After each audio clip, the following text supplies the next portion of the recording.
Good morning all of you. RBS degree college Meja खास के online platform पे सभी छात्रों का हम हार्दिक स्वागत करते हैं।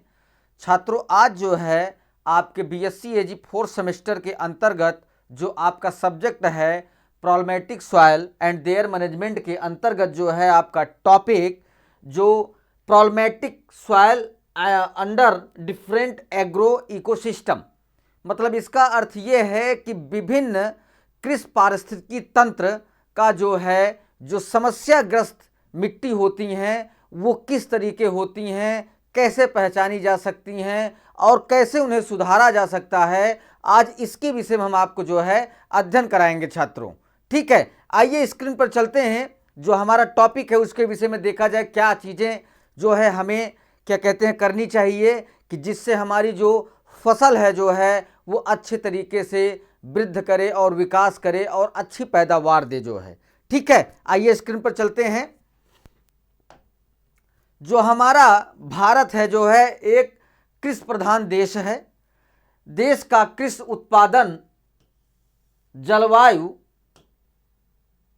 जो एक तरीके से देखा जाए कि भारत हमारा कृषि प्रधान देश है जो है, उसमें जो है देश का कृषि उत्पादन जलवायु अत्यधिक निर्भर करता है। इसका अर्थ ये है छात्रों जो है कि जो हमारी फसल है, हमारे पूरे भारत की जो जलवायु होती है जो है उस पे जो है डिपेंड रहती है। मतलब उस जलवायु का महत्वपूर्ण भूमिका अपना फसलों के लिए अदा करते हैं। ठीक है, फिर हमारे यहाँ कृषि और शुष्क या आर्द्र शुष्क क्षेत्रों में विभिन्न कारकों में जैसे कम वर्षा, कम आर्द्रता एवं उच्च वाष्पीकरण आदि की वजह से खेती योग्य मृदा लवणीयता एवं क्षारीयता से ग्रसित हो रही है। मतलब इसका अर्थ ये है छात्रों जो है जो हमारी इस समय जो मिट्टी की दशा है जो है लगातार फसल लेने के कारण जो है हमारी कुछ मृदाएं जो है लवणी और क्षारीय होती जा रही हैं, जिससे मिट्टी की दशा जो है बिगड़ती जा रही है। संपूर्ण देश में लगभग 10 मिलियन हेक्टेयर भूमि लवणी एवं क्षारीय मृदाओं से ग्रस्त है एवं यह क्षेत्रफल प्रतिवर्ष जो है बढ़ता जा रहा है। मतलब इसका अर्थ ये है छात्रों जो है कि जो जिस तरीके से हम फसल अपना पूरे देश में हम कुछ न कुछ हर वैरायटी की फसलों को उगा रहे हैं और उगाने के कारण जो है अपनी मिट्टी की जो है सही से हम जांच नहीं करवा रहे हैं। हमें अपनी मिट्टी की जो है अंदर की जो स्थिति है उसके विषय में हमें जानकारी नहीं हो रही है और लगातार जो है फसलों को ले रहे हैं, उत्पादन को बढ़ाने के लिए रासायनिक उर्वरक का प्रयोग कर रहे हैं, जिसके कारण से जो है फसल जो है उत्पादन तो अच्छा दे रहा है मगर उसके विपरीत जो प्रभाव पड़ रहा है हमारे मिट्टी में जो है उसकी दशा धीरे धीरे जो है बिगड़ती जा रही है जो है। ठीक है, आगे चलते हैं। लवणी एवं क्षारीय मृदाओं के जो प्रकार हैं वो हम आपको बतला रहे हैं। हमारे यहाँ लवण प्रभावित भूमि कई नामों से जाना जाता है, जैसे हमारा ऊसर हो गया, फिर उसके बाद बंजर हो गया, फिर जो है बारा जिसे कहते हैं। बारा मतलब जो क्या कहते हैं नहरों और तालाबों के बगल जो क्षेत्र या उपभाग पाए जाते हैं वहाँ जो है एक तरीके से मिट्टी जो है वाइट जिसे हम रेतीली मिट्टी कहते हैं जो है उसे बारा मिट्टी कहा जाता है छात्रों। ठीक है, फिर उसके बाद यह वैज्ञानिकों के अनुसार जो है 3 प्रकार में बांटा गया है। जो हमारा पहला है लवणी मृदाएं, फिर उसके बाद दूसरा है क्षारीय मृदा, फिर तीसरा जो है लवणी और क्षारीय मृदाएं। ठीक है, फिर उसके बाद लवणी मृदाएं जो है वे मृदाएं जिनमें 25 डिग्री सेंटीग्रेड जो है ताप पर मृदा की विद्युत चालकता 4.0 जो है डीसी प्राशिक प्रति मीटर से अधिक होती है तथा विनिमयशीलता सोडियम 15% से कम एवं पीएच मान 8.5 से कम होता है, तो वहाँ की मृदाएं जो है छात्रों जो है लवणी होती हैं, जो एक लवणी मृदा की एक सबसे अच्छी पहचान है। ठीक है, फिर उसके बाद क्षारीय मृदाएं जो है, क्षारीय मृदाओं में जो है वे मृदाएं जिनमें 25 से 25 डिग्री सेंटीग्रेड तापमान पर मृदा की विद्युत चालकता 4.0 DC प्रति मीटर से कम विनिमयशीलता सोडियम 15% से अधिक या पीएच मान 8.5 से अधिक होता है तो वहां पे आपके क्षारीय मृदाएं जो है पाई जाएंगी। मतलब इसका अर्थ ये है छात्रों जो है कि जो हमारी मृदा है अगर अच्छे तरीके से अगर उसे पहचाना जाए तो लवणीय मृदाओं में जो है जो हमारा विनिमय सोडियम है वो एक तरीके से जो है 15% से कम रहेगा और पीएच मान 8.5 से कम होगा जो है तो वहां पे आपके लवणीय मृदाएं होंगी। और जहां पे क्या कहते हैं विनिमय सोडियम जो है 4.0 DC से ज़्यादा होगा और 8.5 से ज़्यादा होगा वहां पे आपके जो है क्षारीय मृदाएं जो है पाई जाएंगी। ठीक है, ये मिट्टी की पहचानने की सबसे अच्छी विधि है। ठीक है, होता क्या है कि कुछ किसान जो है सॉइल टेस्टिंग नहीं करा पाते हैं तो उन्हें सबसे अच्छी जो है एक तरीके से अगर मिट्टी पहचानने की प्रक्रिया है तो पीएच एक तरीके से कलरी पीएच आता है जिसमें जो है हल्के जो है पतले रंग के जो है एक लिप्टिस टाइप का जो है पेपर होता है, उसमें अगर अपनी मिट्टी को डालकर जो है हल्का अगर पानी उसमें डाला जाए तो मिट्टी जो है अपनी कलर बताता है और उस कलर को उस इंडिकेटर से पहचाना जाए तो आपको पता चल जाएगा जो है कि हमारी मिट्टी जो है उसमें विनिमय सोडियम और पीएच हमारा कितना है। तो आपको पता चल जाएगा कि हमारी मिट्टी जो है क्षारीय है कि लवणीय है। ठीक है, आगे चलते हैं। लवणीय और क्षारीय मृदाएं। ठीक है, ये मृदाएं 25 डिग्री तापमान पर मृदा की विद्युत चालकता 4.0 DC प्रति मीटर से अधिक, विनिमयशीलता सोडियम 15% से अधिक या पीएच मान 8.5 से अधिक होता है तो ये मृदाएं अपनी जो है रूप को अच्छे तरीके से प्रदर्शित करते हैं। फिर लवणीय जो है प्रभावित मृदाओं के बनने के कारण, लवण प्रभावित मृदाओं के बनने के अनेक कारण पाए जा सकते हैं, जैसे मृदा सतह एवं नीचे की परतों में लवणीय की उपस्थित जो एक क्षारीय और लवणीय की जो है मेन जो है मिट्टियों की पहचान होती है। घाटियों में स्थित मृदाओं में लवण की एकत्र होना, मतलब जैसे समुद्रों के लहरों के किनारे जो है देखते हैं कि आप जो है एक क्या कहते हैं फुहारे टाइप का जो है आपका एक इकट्ठा हुआ लवण इकट्ठा होता है, उसे आप उस तरीके से भी जान सकते हैं कि यहाँ पे जो है लवणीय मिट्टी हमारी है या क्षारीय मृदा है। अत्यधिक सिंचाई एवं भूमि में उच्च जल स्तर का होना भी जो है लवणीय और क्षारीय मृदाओं को प्रभावित करता है मिट्टी को। कम रिसाव वाली मृदाओं में लवणीय जल में सिंचाई करना। फिर उसके बाद गर्मियों में उच्च तापक्रम के कारण अधिक वाष्पीकरण तथा वर्षा का होना जो है वो भी हमारे लवणीय और क्षारीय मृदाओं की दशाओं में एक बिगड़ने का कारण है। भूमि में उचित जल निकास का न होने के कारण भी जो है हमारी मिट्टी जो है क्षारीय और लवणीय हो जाती है। फिर उसके बाद लवणीय और क्षारीय मिट्टियों की पहचान किस तरीके आप करेंगे वो हम आपको बतला रहे हैं कि लवणीय भूमियों में एक जो मैंने पीछे आपको बताया कि उसके द्वारा भी जो है आप मिट्टी की पहचान कर सकते हैं कि हमारी मिट्टी किस तरीके की है। और एक ये भी जो है एक सरल पहचान होता है, जैसे कुछ हमारे किसान भाई जो है लेबोरेटरी तक जो है नहीं पहुंच पाते हैं, सॉइल टेस्टिंग लैब तक नहीं पहुंच पाते हैं, तो वो इस तरीके से भी अपनी मिट्टी की जो है पहचान कर सकते हैं। खेत में पानी के सूखने के बाद भूमि पर लवण की सफ़ेद और सफ़ेद भूरी राख के रंग की तह दिखाई देती है जो एक लवण और क्षारीय मिट्टी की पहचान बताएगी। फिर प्राकृतिक वनस्पति कम या टुकड़ों में होती है जिसमें पौधों की वृद्धि नहीं हो पाती है, अतः भूमि बंजर दिखाई देती है। जहाँ पे भूमि अगर बंजर होगी और वहाँ पे अगर हल्का पानी का रिसाव हुआ होगा तो हल्का देखेंगे जो है मूर्छे की मतलब जंग के रंग का जो है आपको परत दिखाई देगी, तो आप ये मान लीजिएगा जो है कि वो मिट्टी हमारी बंजर है। फिर उसके बाद क्या कहते हैं, उसके बाद जो है जो एक इसका तरीका है जो है वो पहचानने का जो है वो हम आपको सरल तरीके हम आपको जो है बतला रहे हैं।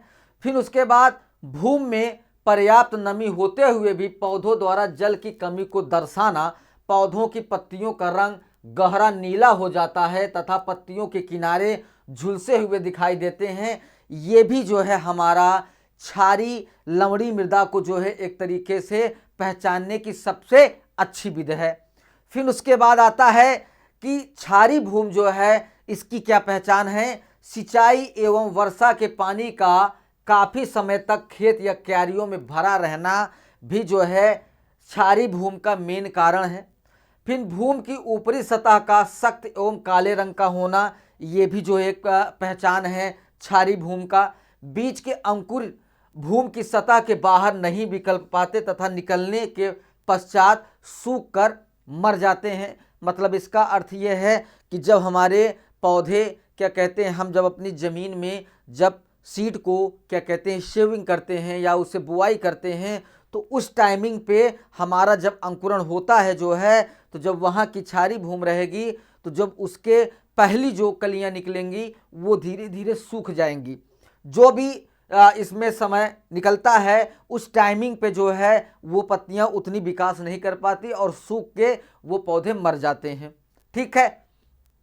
फिर उसके बाद जो है पेड़ पौधों कम या टुकड़ों में उगते हैं और उनकी वृद्धि भी कम होती है, अतः भूमि बंजर दिखाई देनी शुरू हो जाती है। मतलब कहने का अर्थ ये है कि उस टाइमिंग पे जब आप अपने खेत की सोइंग करते हैं, आप उस टाइमिंग पे देखते हैं कि हमारे प्लॉट में जो है नमी पर्याप्त है जो है, मगर जब वहाँ पे आप बीज को जो है बुआई कर देते हैं तो कुछ टाइमिंग पे आप देखेंगे जो है कि नमी खत्म हो जाती है और वहाँ पे अंकुरण जगह जगह हो जाता है। आपको ये पता चलता है कि हमारा पौधा काफ़ी विरल जो है उगा हुआ है। तो इस वजह से आपको ये पता होना चाहिए कि हमारी मिट्टी जो है वहाँ पे क्षारीय है। फिर लवणी भूमि जो है, इन भूमियों के सतह पर कैल्शियम, मैग्नीशियम और पोटेशियम के क्लोराइड एवं सल्फेट आयन अपेक्षाकृत अधिक मात्रा में पाए जाते हैं। उन भूमियों का जलस्तर ऊंचा होता है। फिर लवणी भूमि की विद्युत चालकता 4 मिली होज की प्रति सेंटीमीटर से अधिक, विनिमय योग्य सोडियम 15% से कम तथा पीएच मान 8.5 से कम होती है, तब भी मिट्टी हमारी लवणी को दर्शाता है। फिर उसके बाद जो है क्या कहते हैं, ये जो प्रक्रियाएं हैं ये एक तरीके से देखा जाए जो है लवणी भूमि में सबसे ज़्यादा जो है दिखाई देता है। फिर उसके बाद भूमि पर सफ़ेद लवण प्रचुर मात्रा में फैले रहते हैं। इसी वजह से आम बोलचाल की भाषा में इन भूमियों को रेह भी कहा जाता है। आप देखते हैं कि पुराने टाइमिंग पे, पुराने पद्धतियों में जो हमारे क्या कहते हैं कपड़ा साफ करने वाले जो क्या कहते हैं किसान होते थे, वो रेह का भी उपयोग करते थे, जिससे क्योंकि वो उसमें नमक और क्या कहते हैं लवणी की मात्रा होने से जो है वो रेह मिट्टी जो है कपड़े को अच्छे तरीके से गंदगी को काट देता है। तो वहाँ पे रेह के द्वारा भी जो है कपड़े धोए जाते थे, जो कि आम तौर पर जो है रेह भूमि जो इसे एक तरीके से प्रदर्शित किया जा सकता है। इस भूमियों की भौतिक दशा सामान्य तौर पर ठीक रहती है। मतलब जब रेह रहता है तो इसकी जो भौतिक दशा रहे कुछ पॉइंट में या कुछ परसेंटेज जो है वहाँ पे भौतिक दशा सही रहती है। यदि इन मृदाओं में जल निकास की पर्याप्त व्यवस्था कर दी जाए तो अधिकांश घुलनशील लवण पानी के साथ बह जाते हैं। इन भूमियों का भूजल स्तर यदि सीमित गहराई से ऊपर न आए तो ये भूमियाँ फिर से सामान्य बन जाती हैं। इन भूमियों में पानी का अवशोषण बहुत ही धीरे धीरे होता है। बीजों का जमाव भी देरी से होता है। पौधों की बढ़वार और जड़ों का विकास ठीक तरह से नहीं हो पाता है। अंततः पौधे लवणों की अधिकता के कारण नष्ट हो जाते हैं। इसका अर्थ यह है छात्रों जो है कि अगर हमारी मिट्टी में लवणी की मात्रा सबसे ज़्यादा पाई जा रही है तो वहाँ पे अगर बीजों का जमाव होता है तो वहाँ पे पौधे के जो बीज अंकुरण करते हैं उनके जड़ सही तरीके से विकास नहीं कर पाते हैं और वो आगे चलकर सूख कर जो है मर जाते हैं, जिससे आपको बहुत ज़्यादा हानि होती है जो है। फिर उसके बाद समस्याग्रस्त मृदाओं के सुधार एवं प्रबंधन आप किस तरीके करेंगे वो हम आपको बतला रहे हैं कि देश की बढ़ती हुई जनसंख्या की ज़रूरतों को पूरा करने के लिए लवणी और क्षारीय भूमियों को सुधार कर खेती योग्य बनाने की नितांत आवश्यकता है जो है। इन समस्याग्रस्त भूमियों को सुधार कर फसलों उत्पादन के अंतराल आने से जहां एक और अतिरिक्त खाद्य और खाद्य पदार्थों की मांग पूरी करने में मदद मिलेगी, वहीं दूसरी तरफ क्षारीय भूमियों के सुधार से गांव में प्राकृतिक संसाधनों जैसे भूमि, जल, वातावरण अनेक अनुकूलित परिस्थितियों के निर्माण के फलस्वरूप बेहतर पर्यावरण प्रदान किए जा सकते हैं। अगर हम समस्याग्रस्त मृदाओं को जो है अगर छात्रों जो है अगर सुधारते हैं जो है, तो वहाँ पे हम खेती भी कर सकते हैं, बगीचों की भी लगा सकते हैं, पेड़ पौधों की भी लगा सकते हैं। तो इस वजह से वो जो हमारी भूमि है जब वो किसी उपयोग या कृषि योग्य हो जाएगी जो है, तो हमें कहीं न कहीं लाभ जो है वो ज़मीन और वो मिट्टी देगी जो है। ठीक है, फिर उसके बाद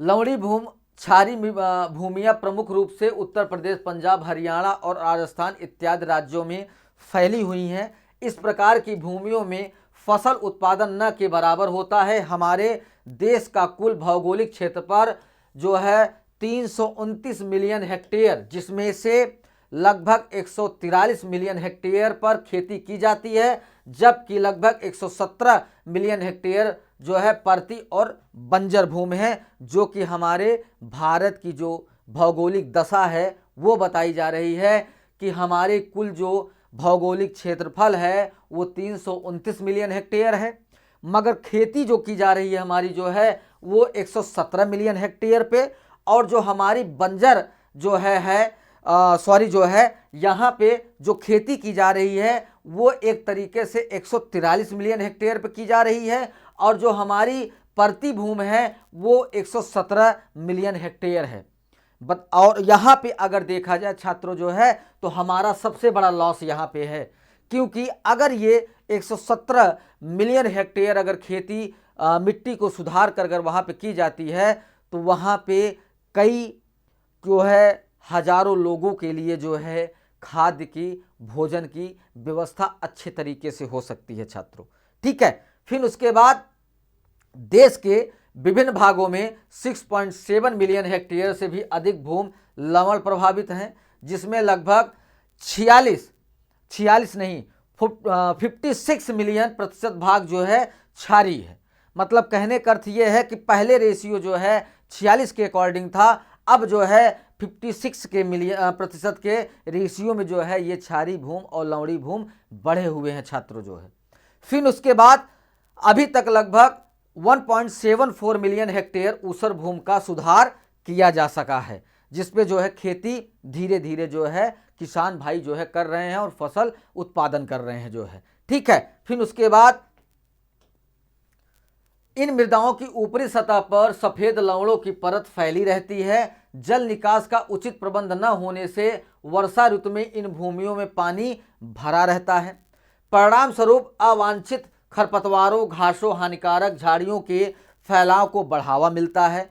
सूखने पर इन भूमियों की सतह पर बहुत कठोर हो जाती है, जिसके कारण पौधों की जड़ों का विकास और वृद्धि रुक जाता है।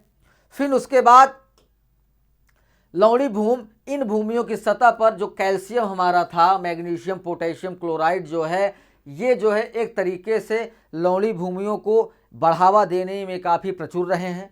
फिर उसके बाद लवणी भूमि की विद्युत चालकता में भी जो है एक तरीके से इन्होंने कई मिली होद जो है प्रतियोगिता जो है करके काफ़ी बढ़ाव किया गया है। फिर उसके बाद भूमि पर सफ़ेद लवण जो प्रचुर मात्रा में फैले रहते हैं, वो आम तौर पर उन्हें रेतीली भूमि को भी सुधारा नहीं गया है, जिसके कारण से आज भी जो है वहाँ पे खेती नहीं हो पा रही है। फिर उसके बाद इन भूमियों की भौतिक दशा में सामान्य तौर पे ठीक नहीं है, अच्छे तरीके से जल निकासी की पर्याप्त व्यवस्था नहीं है, जिसके कारण से मिट्टी हमारी जो है क्षारीय और लवणी होती जा रही है। और इन भूमियों पर भूमि जल स्तर सीमित गहराई से ऊपर न आए तो ये भूमियां फिर से सामान्य बन सकती हैं। इन भूमियों में पानी का अवशेष बहुत ही धीरे धीरे होता है, बीजों का जमाव भी देरी से होता है, पौधों की बढ़वार और जड़ों का विकास ठीक तरह से नहीं हो पाता है, पौधों के लवणों की अधिकता के कारण नष्ट हो जाते हैं। फिर उसके बाद जो ये हमने आपको बताया कि लवणी क्षारीय भूमियों का तुलनात्मक जो अध्ययन किया जा रहा है वो उनकी विशेषताओं पे किया जा रहा है, लवणी भूमियों पे किया जा रहा है, क्षारीय भूमियों पर किया जा रहा है। फिर उसके बाद सोडियम लवणों की जो मात्राएं होती हैं, विनिमयशील सोडियम 15% से कम होता है। फिर विनिमय सोडियम 15% से अधिक होता है। फिर उसके बाद जो है विद्युत चालकता जो है 4.0 मिली होज से अधिक रहे और 4.0 मिलियन होज से कम भी होता है। फिर पीएच मान 8.5 से कम भी होता है और 8.5 से अधिक भी होता है। जो संरचना हमारी पाई जाती है जो मिट्टी की कहीं हल्की धूल की तरह होती है तो कहीं कठोर व भौतिक संरचना के क्षीण के तरीके होती है। फिर उसके बाद ऊपरी सतह का जो रंग होता है सफ़ेद रेह की तरह होता है और राख और काला रंग की तरह भी दिखाई देते हैं जो हमारे लवणी और क्षारीय भूमियाँ हैं।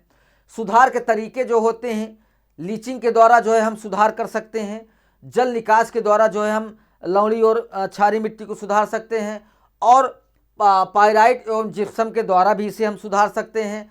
और उसके बाद जो फसलें हमारे हैं लवणी और सहनशील फसलें उगाने में और प्रायः फसलों के लिए अयोग्य होने में, इन सब चीज़ों को जो है एक तरीके से सुधारने में प्रयोग किया जाता है। आसानी और कठिनाई से क्षारीय भूमियों को इन भूमियों में सोडियम कार्बोनेट और बाइकार्बोनेट लवणों की अधिकता मात्रा पाई जाती है।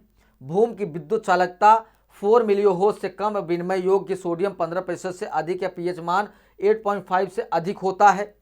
जो कि आगे चल के ये जो मिट्टियां हैं इन्हीं के दशा में जो है अगर वहाँ पे जिप्सम पाइराइट प्रयोग किया जाए और अच्छे जल निकास की व्यवस्था किया जाए और वहाँ पे जैविक खादों का उपयोग किया जाए तो वहाँ पे क्षारीय और लवणी मिट्टियों की संरचना में अच्छे तरीके आप सुधार करके उसमें आप फसल अच्छे तरीके से उत्पादन कर सकते हैं छात्रों। ठीक है, आगे जो है इन भूमियों की ऊपरी सतह पर राख और काले रंग के धब्बे दिखाई देने लगते हैं और इन भूमियों में 40 से 50 सेंटीमीटर की गहराई पर सोडियम युक्त कठोर परतें भी पाई जाती हैं। इन भूमियों की ऊपर भूमि की कहा जाता है। क्षारीय भूमियों की भौतिक दशा बहुत ही खराब होती है। इसी प्रकार की भूमियों में सोडियम लवणों की अधिकता और जल भराव होने से बोई गई फसलों की वृद्धि सामान्य रूप से नहीं हो पाती है। भूमि की भौतिक और रासायनिक दशा खराब होने के कारण उपजाऊ और उर्वरा शक्ति का ह्रास होता रहता है। इस तरह की भूमि का निर्माण प्रायः शुष्क, अर्ध शुष्क, अपर्याप्त जल निकास वाले क्षेत्रों में सबसे ज़्यादा क्षारीय और लवणीय मिट्टियों का जो है एक तरीके से प्रकोप बना रहता है। उसके बाद ये जो मिट्टियाँ हमारी जो एक तरीके से हमारी सॉइल की एक संरचना को बिगाड़ रहे हैं, इन्हें हम जो है अगर अच्छे तरीके से सुधार करके जो है अगर वहाँ पे जैविक खादों का ढैंचे और सनई की खादों का उपयोग किया जाए और जिप्सम पाइराइट का उपयोग किया जाए, अच्छी जल निकास की व्यवस्था की जाए, अच्छी जुताई पद्धति का उपयोग किया जाए तो वहाँ पे क्षारीय और लवणीय मिट्टी की दशा को सुधार कर हम अच्छी फसल उत्पादन जो है कर सकते हैं छात्रों। ठीक है, यहाँ पे ये टॉपिक आपका समाप्त होता है। सभी छात्रों को धन्यवाद, क्योंकि ये पहला पार्ट था। इसी टॉपिक में आपका सेकंड पार्ट है, उसे भी हम लेकर आएंगे छात्रों जो है अगली क्लास में। ठीक है, सभी छात्रों को धन्यवाद।